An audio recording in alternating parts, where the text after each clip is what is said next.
আসসালামু আলাইকুম। বাংলার সংবাদে সবাইকে স্বাগত জানাচ্ছি। আমি নাইম ফাথুম মুবিন। সংবাদ শিরোনাম। বাংলাদেশের সর্বশেষ গুরুত্বপূর্ণ আপডেট সংবাদে আপনাকে স্বাগত। শুরুতে সংবাদ শিরোনাম, পরে বিস্তারিত। প্রথমেই জানাবো আমাদের হাতে থাকা সর্বশেষ গুরুত্বপূর্ণ সবথেকে তাজা আপডেট সংবাদ। আজ ছায়া বাজেট পেশ করবে জামাত ইসলাম।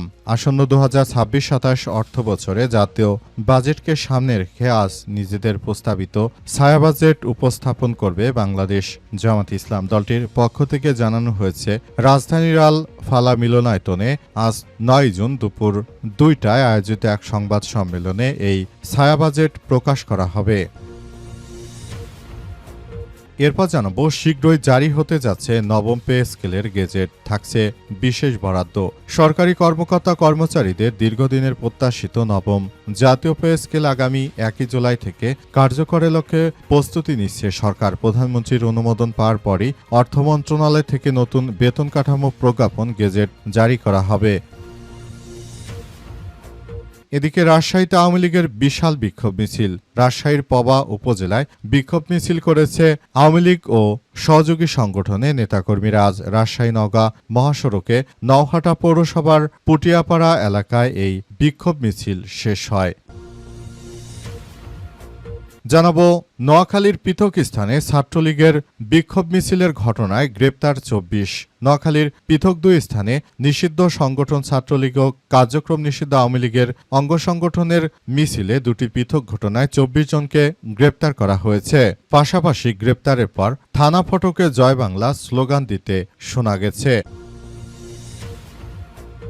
এবং সর্বশেষ জানাবো, অবসরের ভাবনা প্রত্যাখ্যান করলেন শেখ হাসিনা। ক্ষমতাচ্যুত হয়ে ভারতে আশ্রয় নেওয়ার পর রাজনীতি থেকে অবসরের কথা এক সময় ভেবেছিলেন ক্ষমতাচ্যুত প্রধানমন্ত্রী শেখ হাসিনা। তবে এখন সেই ভাবনা নাকচ করে দেশের বর্তমান পরিস্থিতিতে সেই চিন্তা সরিয়ে রেখে নিজের দেশের মানুষের পাশে থাকার সিদ্ধান্তেই আছেন আওয়ামী লীগের সভানেত্রী শেখ হাসিনা।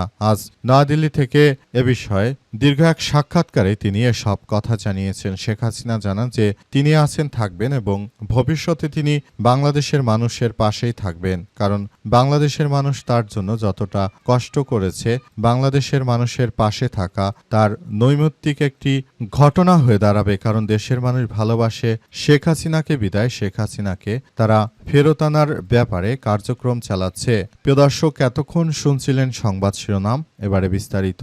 তবে তার আগে বন্ধুরা, অনুরোধ থাকবে এই সংবাদটিতে একটি লাইক দিন। এই চ্যানেলে আপনি নতুন হয়ে থাকলে আমাদের সংবাদটি দেখতে দেখতে চ্যানেলটি সাবস্ক্রাইব করে রাখুন। কমেন্ট করে বন্ধুরা আপনার মূল্যবান মতামত জানিয়ে দিন আপনি বিশ্বের কোন দেশ থেকে বা বাংলাদেশের কোন স্থান থেকে আমাদের সংবাদটি দেখছেন এবং শুনছেন। আর বন্ধুরা, আজকের সংবাদ সম্পর্কে আপনার মূল্যবান মতামত কমেন্ট বক্সে কমেন্ট করে জানিয়ে দিন। আর গাজা যুদ্ধে আপনি যদি নিরীহ ফিলিস্তিনিদের ভালোবেসে থাকেন বন্ধুরা, কমেন্টে ইয়েস লিখে পুরো বিশ্বকে আমাদের এই তাজা আপডেট সংবাদটি দেখার সুযোগ করে দিন।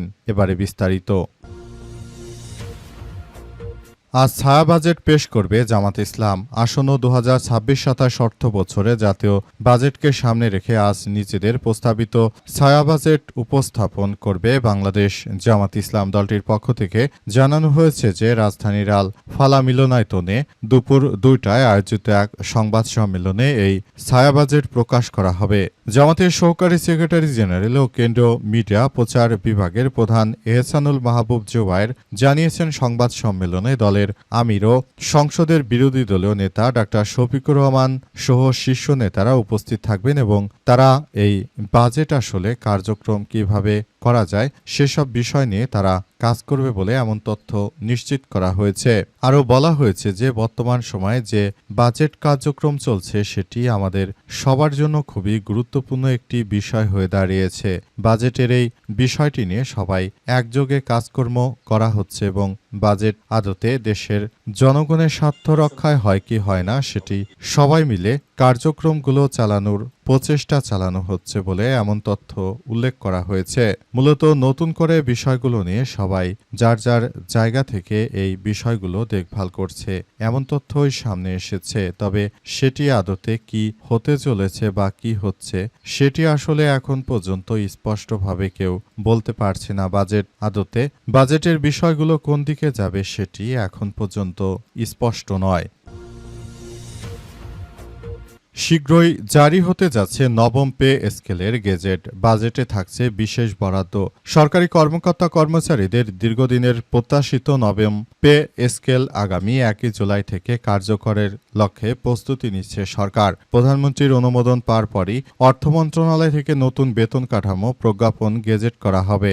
নতুন অর্থবছরের শুরু থেকে নবম পে স্কেল কার্যকর করতে জুন মাসের মধ্যেই গেজেট প্রকাশের প্রস্তুতি গ্রহণ করা হচ্ছে।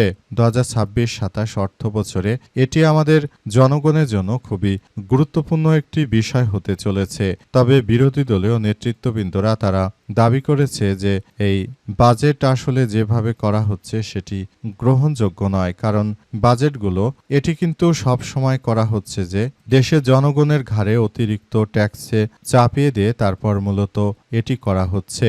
সুতরাং দেশের জনগণের উপর এভাবে খরচ চাপিয়ে না দিয়ে বরং সরকারি কর্মকর্তা কর্মচারীদের বেতন বাড়ানো কতটা যুক্তিসঙ্গত বলে মনে করেন সে বিষয়টি আসলে এখন পর্যন্ত কেউ বলতে পারছে না।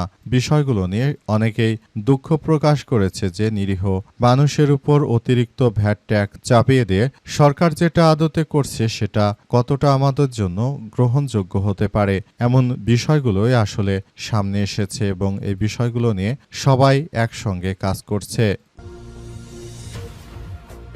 রাজশাহীতে নিষিদ্ধ আওয়ামী লীগের বিক্ষোভ মিছিল। রাজশাহীর পবা উপজেলায় বিক্ষোভ মিছিল করেছে আওয়ামী লীগের এবং অন্যান্য সংগঠনের নেতাকর্মীরা। আজ রাজশাহী নওগাঁ মহাসড়কে নওহাটা পৌরসভার পুঠিয়াপাড়া এলাকায় মিছিলটি বের করে দ্রুত শেষ হয়ে যায়। প্রত্যক্ষদর্শীদের তথ্য অনুযায়ী ভোর 6টার দিকে পুঠিয়াপাড়া এলাকায় প্রায় 20 জন নেতাকর্মী মিছিলটি বের করে কিছুক্ষণের মধ্যেই তারা মিছিল শেষ করে স্থান ত্যাগ করেন। মিছিলের ব্যানারে লেখা ছিল, শেখ হাসিনা আসবে, বাংলাদেশ আসবে, অবৈধ নিষেধাজ্ঞা মানি না মানব না, অবিলম্বে প্রত্যাহার করতে হবে। এ সময় বিভিন্ন স্লোগান দিতে থাকেন তারা। ভিডিও ফুটেজ বিশ্লেষণ করে দেখা গেছে অধিকাংশ মানুষই আসলে তারা মুখ ঢেকেছিল। সুতরাং মুখ ঢেকে থাকার কারণে তাদেরকে আসলে চেনা যাচ্ছিল না। তারা অনেকেই সেখান দিয়ে জয় বাংলা জয় বঙ্গবন্ধু স্লোগান দিতে থাকেন। স্লোগান দিতে দিতে তারা এগিয়ে যাচ্ছিল বলে এমন কথাই উল্লেখ করা হয়েছে। এছাড়াও আরো বলা হয়েছে যে বর্তমানে তারা সেদিক দিয়ে যাচ্ছিল এবং তারা শেখ হাসিনার আসার ব্যাপার নিয়ে আশাবাদী ছিল। তাদের এই মিছিলের পর ওই এলাকায় এখন থমথমে অবস্থা বিরাজ করছে। অনেকেই বলাবলি করছেন যে উক্ত বিষয়গুলো তারা খুবই কেয়ারফুলি ভাবে দেখছে বলে উল্লেখ করা হয়েছে। আরো বলা হচ্ছে বিষয়গুলো নিয়ে তারা খুবই গুরুত্ব সহকারে কার্যক্রম চালাচ্ছে। বিষয়গুলো নিয়ে তারা আবারও নিজেদের মধ্যে এই কার্যক্রমগুলো চালিয়ে নেওয়ার চেষ্টা করছে। তবে আদতে আওয়ামী লীগের নেতৃত্ববৃন্দরা তারা কিছু করতে পারবে কিনা সেটি বিষয়, কারণ ইতিমধ্যে তারা এসব বিষয় নিয়ে বিক্ষোভ মিছিল করলেও প্রকৃতপক্ষে মাঠ পর্যায়ে তারা ব্যাপক আকারে কোনো কিছুই দেখাতে পারেনি বা করতে পারেনি। সুতরাং এখন থেকে বিষয়গুলো সেদিকেই দেখা হচ্ছে। গ্রেপ্তারের পর থানা ফটকে জয় বাংলা স্লোগান। নাশকতার মামলায় গ্রেপ্তারের পর আদালতে নেয়ার পথে জয় বাংলা স্লোগান দিয়ে আলোচনায় এসেছে আওয়ামী লীগের নেতা রেজাল করিম সবুজ। আজ এই ঘটনা ঘটে। এই ঘটনার পর পরিস্থিতি এখন থমথমে অবস্থা বিরাজ করছে। তাকে আটক করার পর তিনি দমে যাননি, বরং তিনি জয় বাংলা জয় বঙ্গবন্ধু স্লোগান দিচ্ছেন। জয় বাংলা জয় বঙ্গবন্ধু স্লোগানের মাধ্যমে তাদের মুক্তি আসবে বলে তারা নিশ্চিত করেছে। ইতিমধ্যে জয় বাংলা জয় বঙ্গবন্ধু স্লোগান দিয়ে দেশের বিভিন্ন জায়গায় ছাত্রলীগের নেতাকর্মীরা তারা আসলে কার্যক্রম শুরু করেছে। তাদের উদ্দেশ্য হচ্ছে যে কোনো মূল্যে শেখ হাসিনাকে বাংলাদেশে ফিরে আনা এবং বাংলাদেশটাকে আবারও নতুন পর্যায়ে নিয়ে যা আগামীতে সুন্দর ও সমৃদ্ধির একটি আধুনিক বাংলাদেশ গঠিত করা সহ এই কার্যক্রমগুলো চালানো। বিষয়গুলো নিয়ে সবাই অনেক বেশি সতর্ক অবস্থানে রয়েছে। আওয়ামী লীগের নেতাকর্মীরা তারা মূলত বর্তমান সময়ে অনেকেই আত্মগোপনে থাকলেও ধীরে ধীরে তারা বাইরে এসে তারপর এই পরিস্থিতি পর্যবেক্ষণ করার চেষ্টা করছে এবং এদের মতো অনেকেই এখন আগের থেকে আরো বেশি সক্রিয় অবস্থানে থেকে কাজ করছে। এছাড়াও জানা গেছে শেখ হাসিনাকে দল থেকে পদত্যাগের ব্যাপারে তাকে জিজ্ঞাসা করা হলে তিনি পদত্যাগের দাবিকে সম্পূর্ণ উড়িয়ে দিয়েছেন। অর্থাৎ আওয়ামী লীগের নেত্রী হিসেবে শেখ হাসিনা তিনি আবারও দীর্ঘদিন ধরে এই ক্ষমতায় থাকবেন এবং তিনি মূলত এমন কিছু কিছু করতে চলেছেন। সারা বাংলাদেশটাকে সুন্দরভাবে গড়ে তোলার জন্য ছাত্রলীগ আবারও তারা দায়িত্বে ফিরতে চায়। আওয়ামী লীগ দায়িত্বে ফিরতে চায় বলে আওয়ামী লীগের বিভিন্ন দলীয় নেতৃত্ববৃন্দ বিষয়গুলো উল্লেখ করেছে এবং এগুলো নিয়ে তারা আসলে কার্যক্রম চালনা করছে।